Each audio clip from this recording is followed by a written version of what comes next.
Right, so everybody, hi, my name's Nia Wearn. I'm a producer at Deep Silver Dambuster Studios over in Nottingham. I'm actually hybrid remote, so I sort of make it to the studio every so often, but I spend lots of time at home, which is quite interesting. Yeah, not how I thought I'd be working these days, but it works really well. So I'm a producer, and I'm going to go through a little bit about what I do as a producer, but also because it's a careers fair, I'm going to look at some jobs we've got up at the moment in both production and in project management. I'm kind of going to go through these a little bit because I think producer is probably more of a known role. Project management, even I hadn't really thought about it as a role that kind of came up. So yeah, and then there'll be a chance to ask questions at the end. So yeah, so as you can see, I'm actually a producer for I'm technically producer for dialogue, narrative, audio, and marketing. And for the last few weeks, I've been looking after level design as well, which is quite exciting. And that's just because we're shuffling around some roles, which I'll sort of come back to. So, what kind of things does a producer do? I organise and unblock the creatives in the studio so they can make the game. And yeah, so I specifically work with the audio and narrative teams. So obviously I might be doing a lot of working with, working on making sure the audio systems are working, or making sure that requests lines are done and that we've generated sort of what we need. I'll just pull the chat up, I can hear it plinging away in the background. One sec. So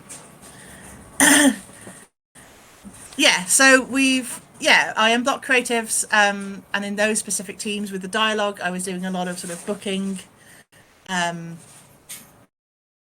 recording studios, and in fact, in my very sort of first week, that was my thing I was doing. I was booking recording studios in LA, and I was just like, this was not what I was expecting. That was quite fun. So so I unblock and I make sure all the stuff is running in the background so that there's nothing impeding the creatives from doing their jobs. Because I also head up the marketing team, that kind of is cross departmental, and that's really interesting. So that's them working with lots of different groups of people.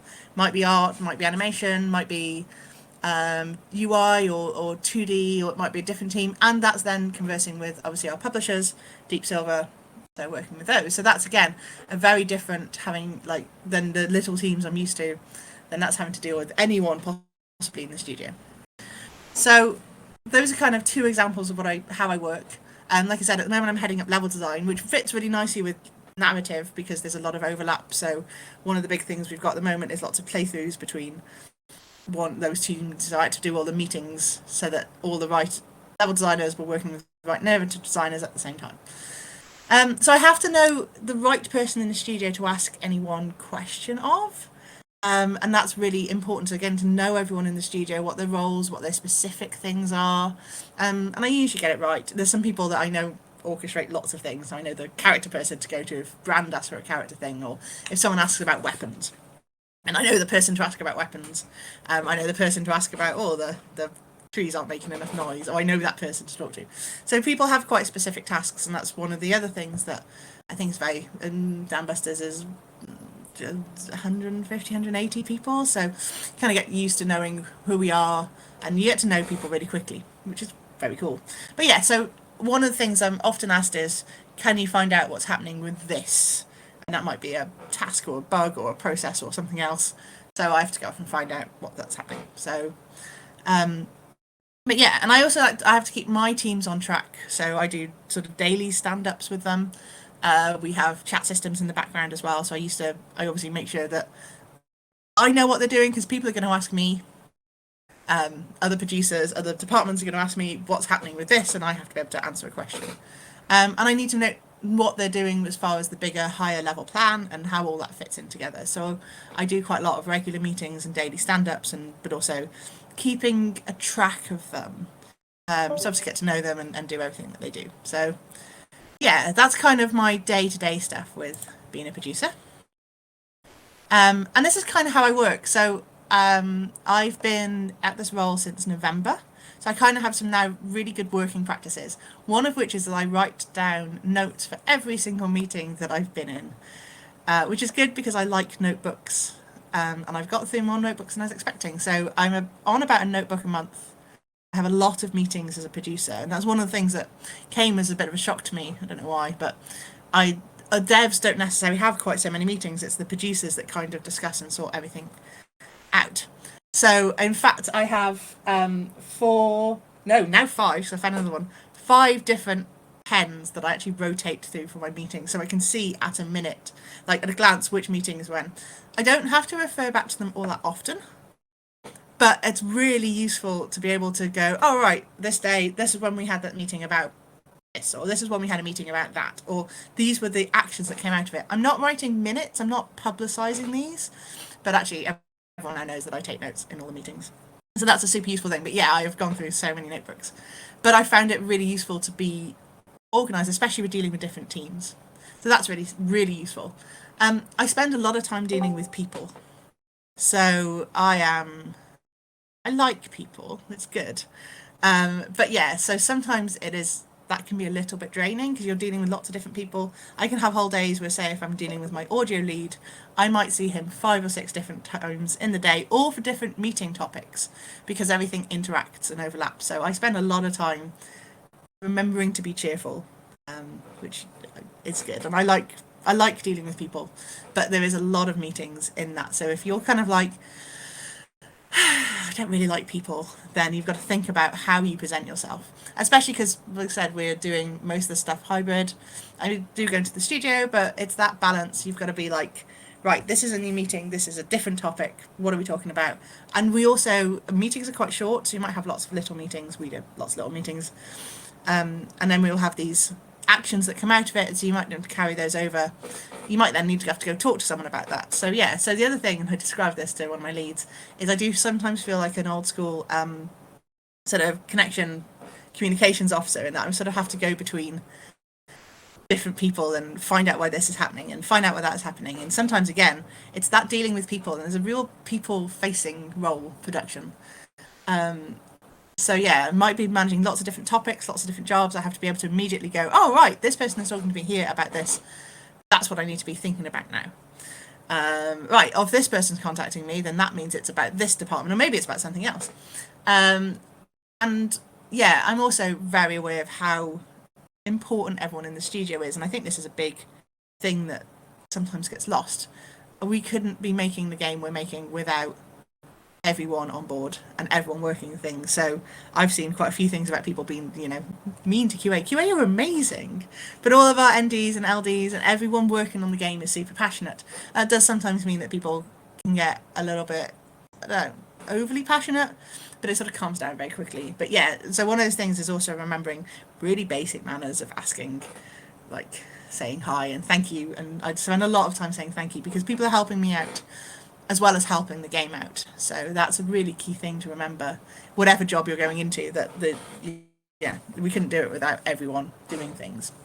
And that's a sort of super important thing, I think, with how production works, is that you're there greasing the wheels, but also making sure everything works in the background.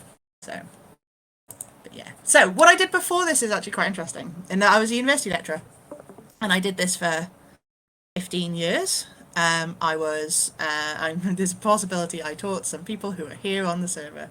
I was at Stafford University, but I specifically wrote and researched and did things about games jams and organised events. And this will make sense in a second. But I ran all the group projects, and so I have a really solid understanding of how the pipeline for games and how games production, and I did. I also ran social media accounts, and that's sort of, you can see now how I have the roles I have. But yeah, so I did a lot of stuff with a lot of things, and then actually, before I got there and how I got here was, I did classic. Actually, I'm quite old. I'm not sure you can see my camera. I've got a lot of grey hair, but anyway, I predate games courses, so I did the best I could do for a games course. So I did interactive entertainment technology. And I learned through that what I really wanted to do was people-facing thing. I didn't really want to be a dev, which is why at the time I went into academia. But I went straight into a master's in digital games, and that really helped me focus. And that's when I first took on producer roles. So this would have been That was about 15 years ago, which I don't really like to calculate that. And at the time, there wasn't really any recognition for production roles. There was some, but they were few and far between. They were often sort of really looked down on. There was no real sense of how you got into them at all. So, so like I said, back in the day, 15 odd years ago, I didn't really see production as something I could go into.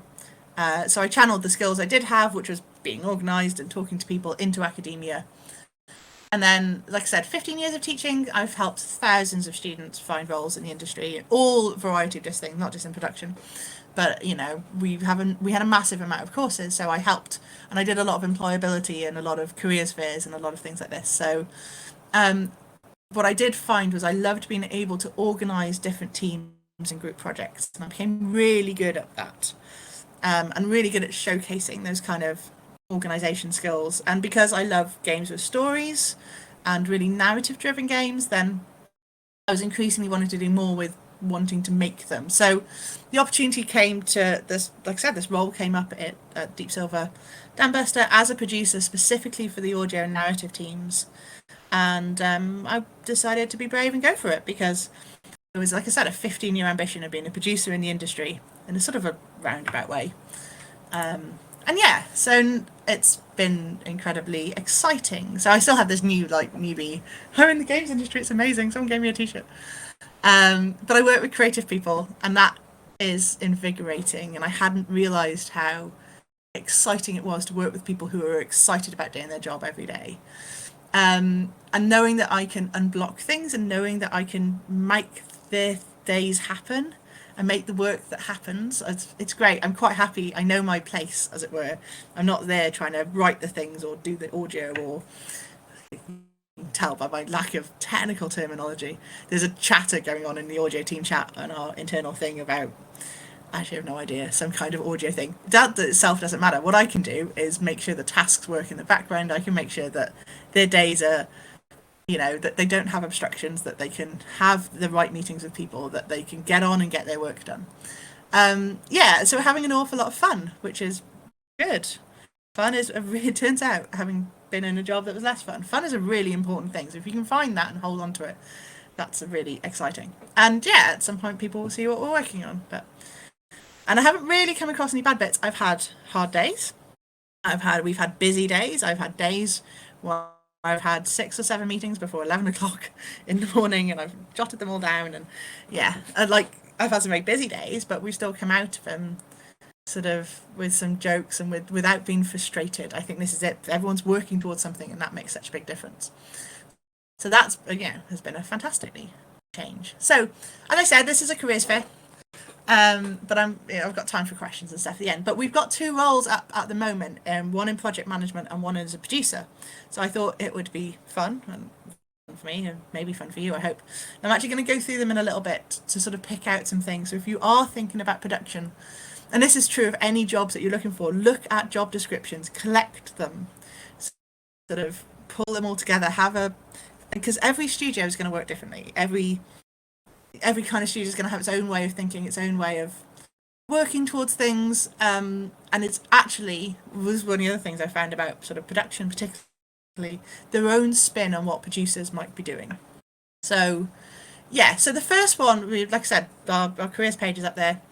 But yeah, so we have a project manager role up, and as I said, I'd never really thought about there being project managers in games. I knew about producers, but RPMs deal with sort of all of this, the back end. They get very little recognition, but the amount of stuff RPMs sort of deal with sort of builds and compliance, setting up like large localization and testing, age ratings, legal issues, those kind of thing, contracts, task management. They're kind of making sure everything in the background runs.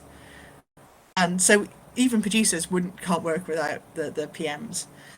But yeah, and it's really like it's such an interesting aspect to the role. So we have this obviously backlog of all these tasks which needs managing and looking at, and so one of the roles of the PMs is looking at that and making sure that we haven't missed anything, that everyone knows what they're working on, and everyone has all the sort of relevant information, and also actually dealing with the task management software that we use. So yeah, like I said, I've never really thought about the role of project managers, but I think it's really interesting. We've got both up at the moment. Um, so, but yeah, so we have a project manager role up, and like I said, they do amazing and often invisible work. So I think this is also just a shout out to project managers. um, yeah, I just go back. Yeah, so like I said, the communication is a really key point in this, as it is with sort of producers. So a lot of these things overlap. So being able to communicate with different teams, communicate with different leads, being able to be on track of what we need at any one time and all the different things that are coming in from different external companies. So yeah, there's a really key, like again, that organizational skills and problem solving too really comes into project management and production. And this is the kind of stuff we're looking for, and you all need. I think some of the things that are key here is having the knowledge of different development processes. That will come up with production as well. But yeah, being able to get answers from people, especially when they're sometimes very busy or they're very focused on one thing. They yeah, we use a lot of office software. So my key tip, and people always ask, it's like, oh, what software shall I use? And it really is Excel. Excel is the key game development tool. So much of it works behind the scene. But yeah, so really understanding how data is managed as well. And like I said, I've got some examples of stuff that you might want to think about with portfolios. Yeah, so the project managers we've got, they really are dealing with people, but also tasks, and like I said, all of these different things that you don't think about with game production until today. And these are going to be things that every kind of studio, big or small, is going to have to deal with. So age ratings, different versions, localized versions, all of those kind of things with testing. There's a load of different sort of middleware and software things that you're suddenly dealing with, that you have testing bases, or you have other people you're working for, or third party companies, all these things, like I said, that I kind of thought about or knew about, but hadn't really thought about how they fit in with the game production. The project managers that are dealing with a lot of those relationships. So really that being that head screwed on. So like I said, we have a project manager role open at the moment. And then, like I said, sadly different is producers. So what we do is there is much more team orientated. So the project managers, like I said, work in the kind of background. We work day to day with teams, sort of the creative individuals, and with the departments and leads. We'll check in with our executive producer and the other. We have daily stand-ups. We have we'll work with our different leads of the disciplines that we work with. But yeah, a lot of it is sort of problem solving and working out how best to get the right people in the room and making sure that everyone knows what they need to be doing. There's an element of cheerleading as well, so making sure that everyone knows that, like, when your team does fantastic work, which is almost all the time, you want people to know that. So there's an element of making sure that people know what's happening with your teams. So often having to do little reports or little presentations, so be really confident in talking and meetings and online, and really then confident using things like Teams to promote. None of our producers, all our producers tend to have their cameras on, that kind of thing, because we're quite forward facing people. Yeah, so, and actually maintaining those relationships, because you're working with these people day in, day out, and that's really important to make sure that everyone is on the right page and everyone knows that you can be trusted to carry on with tasks. And that's a really key thing. So yeah, so these are the kind of things we look for in producers. So yeah, it's a lot more team focused than the project management, a lot more individual focused. And yeah, so a lot of sort of organizing relevant meetings, a lot of sort of working out who should be where, how much is a meeting gonna, what we think about is a cost of people. So if you're going to have lots of important people in a meeting, what are you actually going to get out of it? Is it going to be worth it?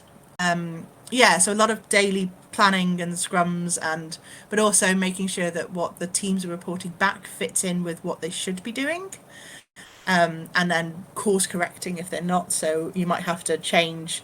You might have to go, right, these 2 days, this is what we're doing specifically.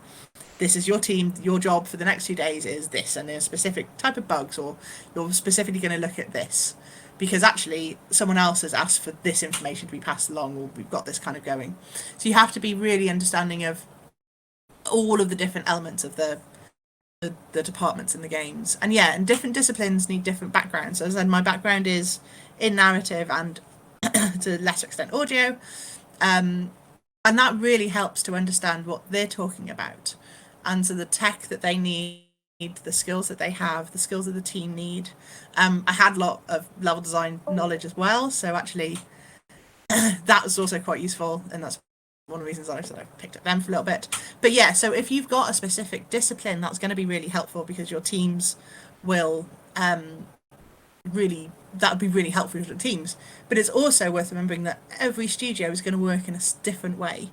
So different setups you get sometimes feature based, so everyone is working on enemies, but it might have lots of different people from different disciplines in, and you'll have different producers that way.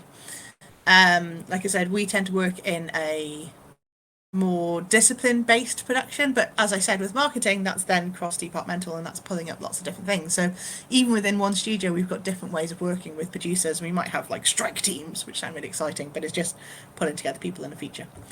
It's not easy to find out from looking at websites how different studios operate. So this is if you get an interview for a producer role or project manager role, that's such a good question to ask. How do you how do you do this? How do you work as a studio? Where do I fit in as a producer? So that's a really key thing. And that's one of those questions I said I hadn't even thought to ask when I sort of let for the role. So I only ever really thought of that only ever thought about there being departmental style production. But yeah, it turns out producers work in loads of different ways, and loads of studios think about them in different ways. So that's really interesting. The more you kind of read up about production and producers, then the more you get to this.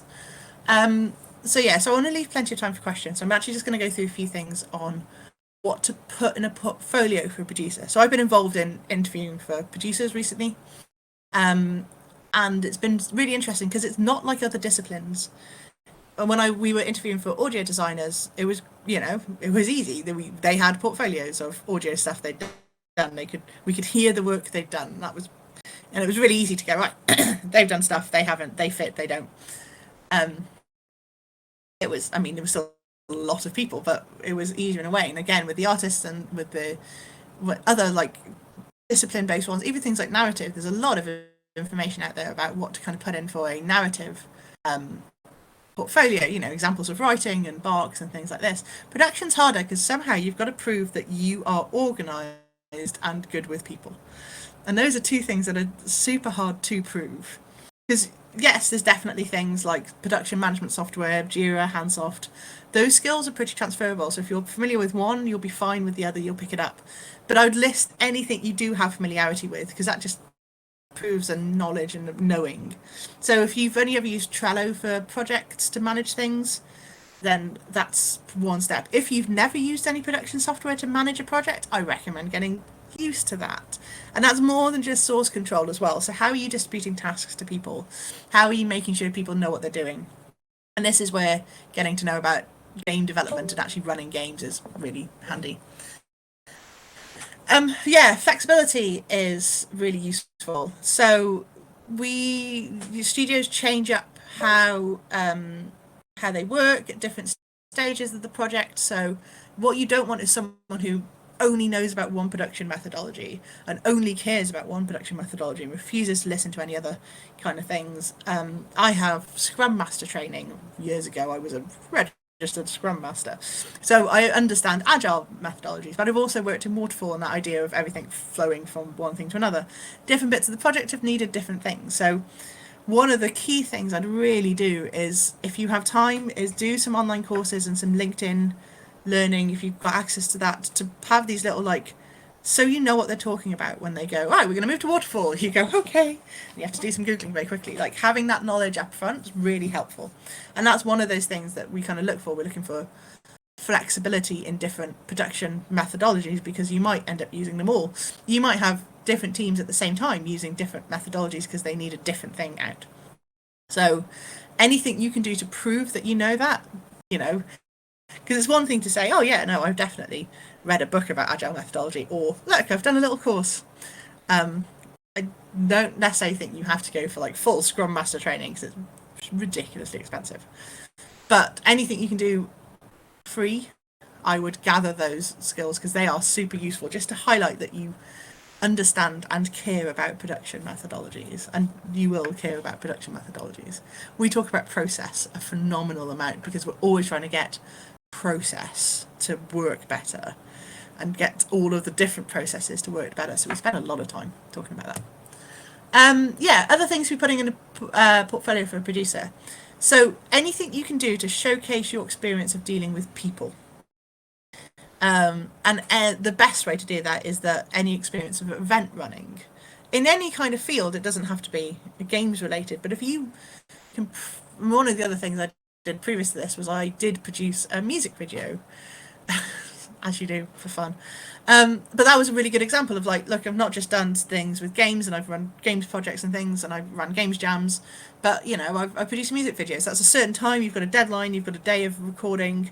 It's a really good example that everything has to be done on a certain day. So yeah, running events, getting involved in running events and seeing all of the different things that come out of that. Yeah, no, I'll talk about teaching too. That's fine. I just saw your question, Lauren. Yeah, so any experience of dealing with people, that is super, super important. And because that's what, like I said, you're going to be doing all day. And that's going to be tiring by the end of it. So I definitely switch off and we don't work late, we don't crunch or anything like that. So I sort of switch off at about 5:30 and I just kind of take a deep breath. And if I'm finishing watching something or I have a minute before I have to deal with other people, like that's my family, you'll get a lot of advice about involved in games jams and being part of games jams. Definitely, I'm a big fan of people being involved in well-organised games jams. Sort of the less crunchy, the better. But games jams are great. If you can get involved in running games jams, that's even better. Because then you see all of the problems that can happen with a game. And we talk a lot about risk and risk assessment. That's the easiest way I've come across that and running university group projects. But actually understanding all of these things that can go wrong. And that's how you're trying to make sure they don't for your game and your project. So yeah, if you can get involved in running game jams and setting them up and seeing all the problems that happen with builds at the last minute and teams falling apart because it turns out no one liked each other. I've written a book chapter about this. But yeah, so that idea of getting to know all the pitfalls that can happen is a really, really good thing. And I think games jams, like the people who run games jams, particularly then, awesome people, but it's hard work. So all the game jams you do always thank the people that are running it because they're probably, you know, off to line a darkened room at the end of it. Yeah, I do a lot of stuff with manipulating data. I like data, it makes sense. I love a spreadsheet. But yeah, so again, I've managed to misspell Microsoft. My spelling isn't great. But and it didn't. That's a good point. Well done, PowerPoint, for not picking up that I've misspelled your company's name. But yeah, and again, anything you can showcase in what you do with Excel, and you will end up using Excel a lot. And wikis and all those other kind of documentation tools too. They are really helpful to showcase that. So getting used to using wikis, getting used to using Excel and make less PowerPoints than I used to, but I certainly do a lot more spreadsheets. Yeah, if you do love a good spreadsheet, then yeah, my heart sings at color coding. I got to color code people the other day. It was great. We're trying to do a thing of working out at the moment what the availability of everyone in the studio is for a certain project, and that's taken a lot of color coordinating. It's a lot of fun, if you're me. But I like to get things organized and things. You should also see if you haven't impressed with my notebook collection, you should see my post-it note collection. That's even more impressive. But yeah, so really getting to grips with how the whole process of games, it will be really, really helpful. So the more you can do around that, the more you can engage with collaborative projects and manage teams. I watch a lot of postmortems from GDC, and game directors talking about everything.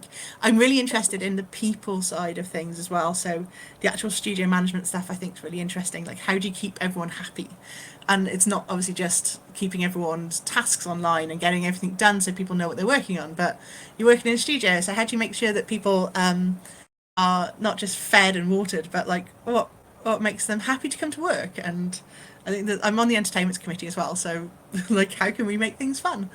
That's really interesting because there's a lot about morale, because again, it's dealing with people. But yeah, so anything you can do with collaborative projects, managing teams particularly, and I know with game jam sometimes people go, we don't really need a producer. You kind of do, especially if your game jam is spread out over a long period, so people aren't crunching, which is great, and people like sleep's cool, and not eating noodles all the time is excellent. Those kind of things. Fully recommend well-run game jams, but you then need someone to keep you on track. I've seen loads of mod teams and loads of sort of development teams run just not get anywhere because they didn't have someone going, right, this is the order we need to get things done. And that kind of stuff is the best sort of experience you can do. So I think that was a pretty brief talk, but I see there's a couple of questions in the chat, so I'm going to go with those first. Please, questions are great, because I don't know. Yeah, I don't know what else you know and what else you want to know. So Lauren's asked, what was the transition like going from lecturing to working into the industry as a producer? So I started lecturing 15 years ago. Like I said, I did my undergrad degree, and I did a master's straight away. And I kind of knew halfway through the master's I didn't want to go into the industry as I saw it then, which was a very different place. So, and I also realised that I could be an academic and it would involve buffets, and I really like food. So I found jobs teaching, and I started off at a college setting up a games course, and that was incredibly badly run. Not my fault. And then went back to the university that I did my undergrad in, because they were starting to set up games courses. And I really, like, we were one of the first ones that did that, so we had to learn on the job about how to teach games. And that was really interesting. So over the sort of 10, 15 years of teaching, I sort of taught everything that I could possibly. I used to teach animation and motion capture. I used to run the mocap studio because no one else did, which meant we couldn't at the time buy mocap suits, so I had to buy ladies running like leggings and turn them inside out. That was quite fun. But yeah, so I was very open to stuff that I would teach, and that I eventually managed to get the niche of what I was teaching. So narrative specifically, so I set up some of the first narrative courses, and I got people playing Dungeons and Dragons and doing choose your own adventure books.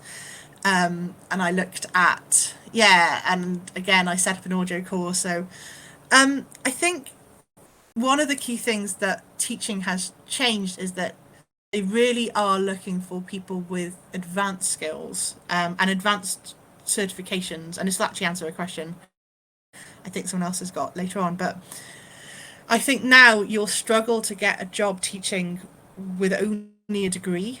You'll definitely be looking at a master's, and in some cases you'll also be looking at having a PhD in games, because research is such a big thing of games institutions and that sort of side of things. So I think in the 15 years I worked as a lecturer and senior lecturer and all those kind of things changed quite a lot. So actually moving from teaching to production kind of meant I got to do all, I was just going to say anything, I quite like admin and paper admin, so I now get to sort of do all of that without having to deal with the individuality of students in the same way.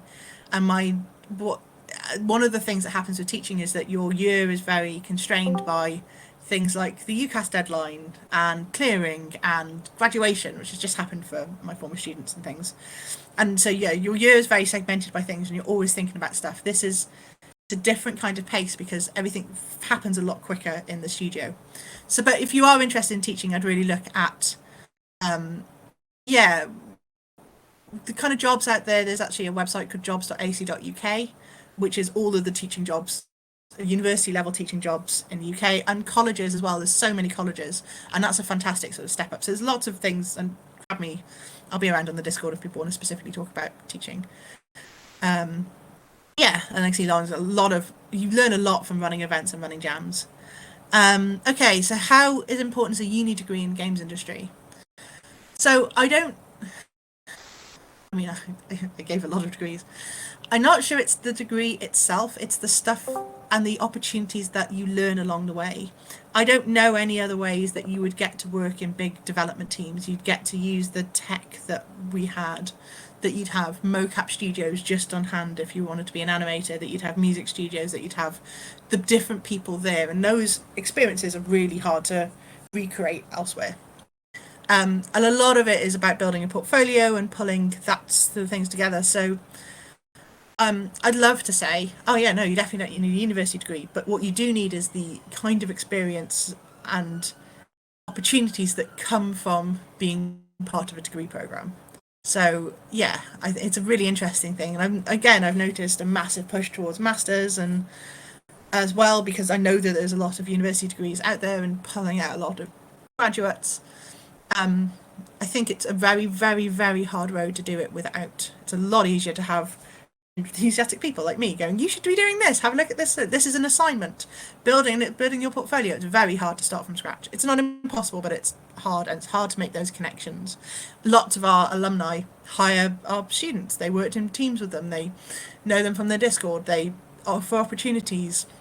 So yeah, there's a definite sort of network that is there at a university thing that's very hard to make otherwise.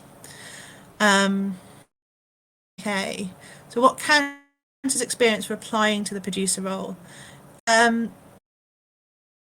Yeah, so is it the game jams or other stuff that's strictly within the industry? So I think game jams count as industry. I think anything that showcases your capacity to be organised and deal with people. And I think it's such a broad range, and I'm really, grateful that Dambuster saw something in me that was like, yeah, she knows what she's talking about, she's organised. It comes across quite a lot. But yeah, anything you can do to showcase that, I think, is important. And it doesn't, like, that it's games almost comes a little bit separately. I don't really have a chance to play a game all that much. It's not the kind of, I mean, I play a lot. This will make sense to people. The games I play on my own on the weekend, I play The Sims because I like making people do tasks in efficient ways. Make of that what you will. Yeah, so I think if you are, it's less about the game itself and less about, I think you can actually just play, you can showcase what you do, and however you do that, then I think that will give you that sort of experience. So Luna, during the final for social producer, there has to be some situation questions.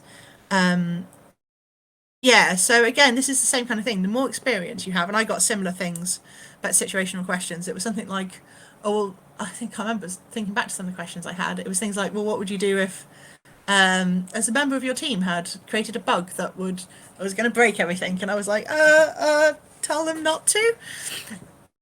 But then I thought, well, actually, no, I've seen this happen. I've seen this happen with group projects. Roll back to a previous version. So yeah, it's thinking about experiences you have. The more experience you have of how different games have been made, and this is what I mean, like watch videos, post-mortem videos especially, be part of different development things. It doesn't matter for producing. It almost doesn't matter so much about the games that you make at the end. You've got to think about the experience of the game being made and how you can throw that in. So that's one of the biggest things you can sort of do, is have more experience of games being made. Other people. So hopefully that helps a little bit. It's really tricky because I found situational questions really hard because I then had to think about how I dealt with things and how the teams had dealt with things and how I'd help manage that as well. And I've noticed a lot of people going on to games related courses come from A-level backgrounds. These individuals don't know what to specialise in and sometimes switch courses and drop out. Yes, and people who come from college game courses are much more aware of what they specialise in. So I think this is a really interesting thing of the difference between college courses and A-levels.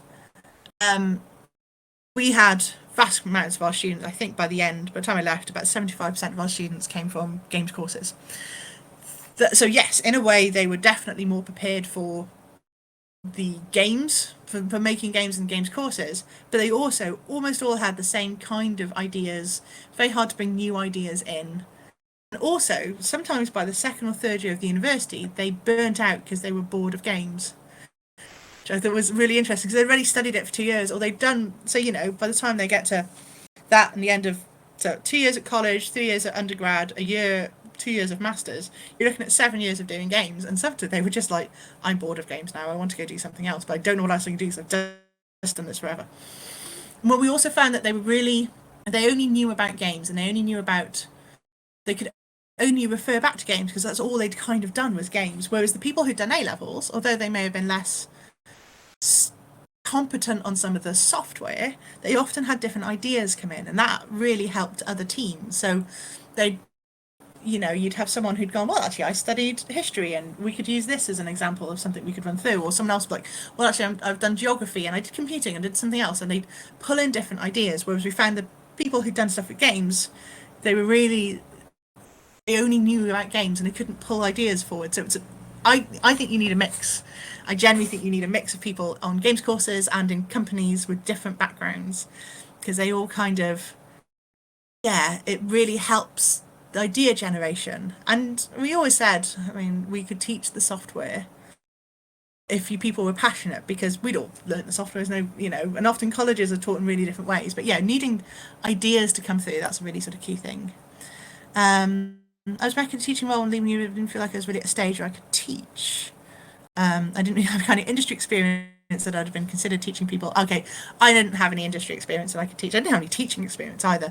I did have, obviously, a massive sense that I was great and I could do it, which is, you just foster that even if you're pretending. That works really well. I think there is an element of not having to worry too much about that. In fact, I was taught by some people with industry experience on my masters, and they were terrible at teaching. If you're passionate about sharing knowledge, I don't think you need industry experience for that. I think you need to be passionate about sharing knowledge, and that might be about software, it might be about research, it might be about certain things, it might be about certain topics. I think that passion can bring you through from teaching. So, like I said, I don't think necessarily just because you have industry experience makes you good at teaching.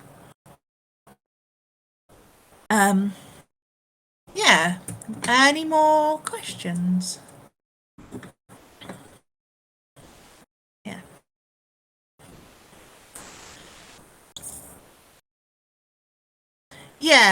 So Lauren's got a good option to study games alongside other options such as art, biology, history, or even psychology. Oh, psychology is, if you're going to be a game designer, you need to know how people think. You want to be a level designer, you need to know how people move through spaces. I get really excited about city planning and theme park design, because it's that idea of how do you move people through spaces is fascinating. City planning is really interesting. It's these things. But actually, those kind of things, definitely, if you're interested in anatomy and biology, these kind of things. So I think people close themselves off. What I think is more that studying games courses is fantastic at college, but also just soaking up as much information about other things as possible.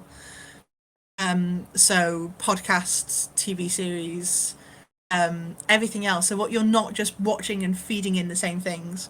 I listen to a lot of audiobooks about these. I listen to a lot of podcasts and things on design and design of the world. So 99PI is a phenomenal range of like long-running podcasts about different design things, and you go like, oh, there's a really interesting podcast I listened to about kidney-shaped swimming pools the other day, and actually the whole thing that's been around those and skateboarding and like those kind of things. So I think just being open to learning about other things is really important, because those are the kind of stuff that spiral off into, and all the different things I've seen within the studio, that's the kind of stuff that helps.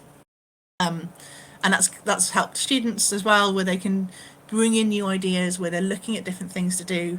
So what we found, certainly as the longer I was working on the university, there was a lot of ideas were very like homogenous. They were the same thing.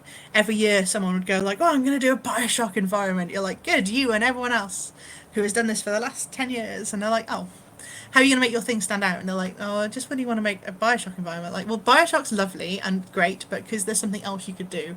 And because they didn't have anything else to draw upon, they just came up with blanks. So, I remember there was a big load of Alien Isolation environments one year, and I was like, so have we all seen Alien? And they were like, no. I was like, good. So like they wouldn't even know where source material to come from. So yeah, I think just being as open to as much information as possible is really important. I do a lot of pub quizzes. I like trivia, and that spins off a lot of questions, which is also quite good. Um, yeah, so best way to lay out a games jam, in my opinion. Oh my game! Oh, thank you, Jordan. And, I've moved away from the idea that everyone needs to stay awake for 48 hours and sleep in a lab. I don't think that's so great anymore. It used to be when I used to first run games jams. I was big up on the 48 hours. It's amazing. I think you need them to be, I think, a week or 2 weeks at most, because otherwise people get bored and they lose enthusiasm. But I think you need to have it like a 9 to 5 job, and I think that is, if you work out a game jam for that, that is fantastic, because that mirrors industry much more these days, which is really such a positive thing. But yeah, like I did run 48-hour ones, and yeah, slept on labs and everything. But yeah, I'm not sure I would recommend that anymore. It's getting old. But we used to have epic McDonald's breakfast orders, and I do remember those. But yeah, something you can get together. I think something with a bit more time. Um, all my, yeah, 1 year of A levels, all my options benefited me switching to BTEC games and again in university. And looking at anatomy and game psychology. Yeah, I mean, so the A levels I did was English, computing, sociology, and archaeology, and there's bits and pieces of those I use to this day, um, of talking about things or understanding things.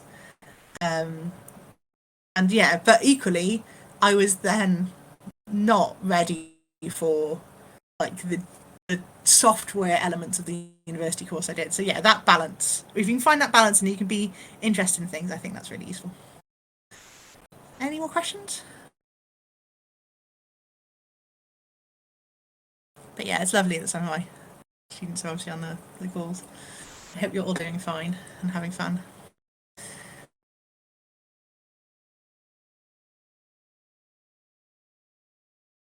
I can see some people are typing.